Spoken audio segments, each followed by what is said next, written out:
একমাত্র মালিক কেবলমাত্র শুধুমাত্র আল্লাহ সুবহানাহু ওয়া তাআলা। সেই মহান রবের দরবারে আমরা একবার শুকরিয়া আদায় করি, আলহামদুলিল্লাহ। দরুদ ও সালাম বর্ষিত হোক বিশ্ব মানবতার মুক্তির দূত আখির জামানার পয়গম্বর, যার পরে আর কোনো নবী নাই, যার পরে আর কোনো কিতাব নাই। এর মর্মে যদি কোনো মানুষ সাক্ষ্য দেয় যে এরপরে কিতাব আর নবী আসবে, তাহলে সে কাফের হয়ে যাবে। চূড়ান্ত কথা। সেই নবীর প্রতি দরুদ ও সালাম বর্ষিত হোক, সাল্লাল্লাহু আলাইহি ওয়াসাল্লাম। আল্লাহুম্মা সাল্লি আলাইহি আল্লাহুম্মা বারিক আলাইহি। প্রিয় মুসলিম ভাইরা, আমি কোনো আরবিয়ান শিক্ষিত মানুষ না। আমার পরিচয় আপনারা অনেকেই জানেন। আমি ওসমান গনি মাস্টার সাহেবের ছেলে, আমি জেনারেল শিক্ষিত। আমি দীর্ঘদিন আপনাদের সামনে ওঠাবসা করেছি, বিশেষ করে বড় ভাই আব্দুল কাফের, শহীদুল ভাইয়ের বাপ। আগে যখন ভাইদের মতো সম্পর্ক হয় না, দিনের কাজের জন্য মনে করেন যে চেষ্টা করি দিন বোঝার জন্য, কাউকে বোঝানোর জন্য না, নিজে বোঝার জন্য চেষ্টা করি। মূল কথা হলো আল্লাহ সুবহানাহু ওয়া তাআলা আমাদেরকে সৃষ্টি করে এই দুনিয়াতে পাঠাইছে কিসে ভালো আর কিসে মন্দ, তা আল্লাহ সুবহানাহু ওয়া তাআলা আমাদেরকে সুস্পষ্টভাবে জানিয়ে দিয়েছেন।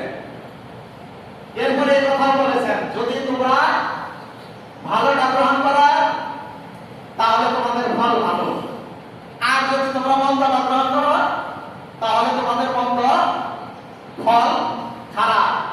অর্থাৎ হলো দুই ভাগে বিভক্ত। ভালো কর্ম করলে জান্নাত, মন্দ কর্ম করলে জাহান্নামে যেতে হবে। এই কথা কিন্তু আল্লাহ সুবহানাহু ওয়া তাআলা জানায় দিয়েছে। ইচ্ছা করলে আমরা ভালোটা গ্রহণ করতে পারবো, ইচ্ছা করলে আমরা মন্দটা গ্রহণ করতে পারবো।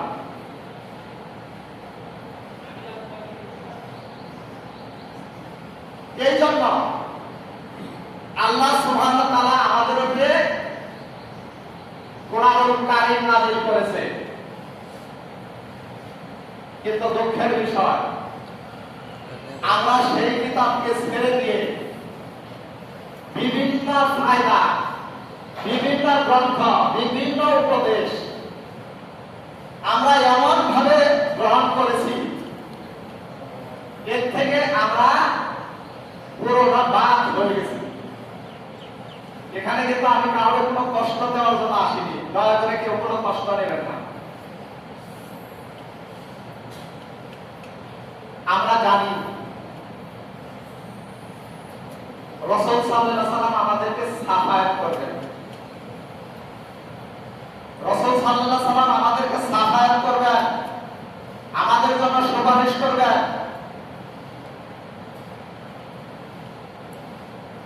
কোরআনে রাসূল সাফায়াত করবে, সুপারিশ করবে, এভাবে আমি কোথাও কোনো আয়াত পাইনি।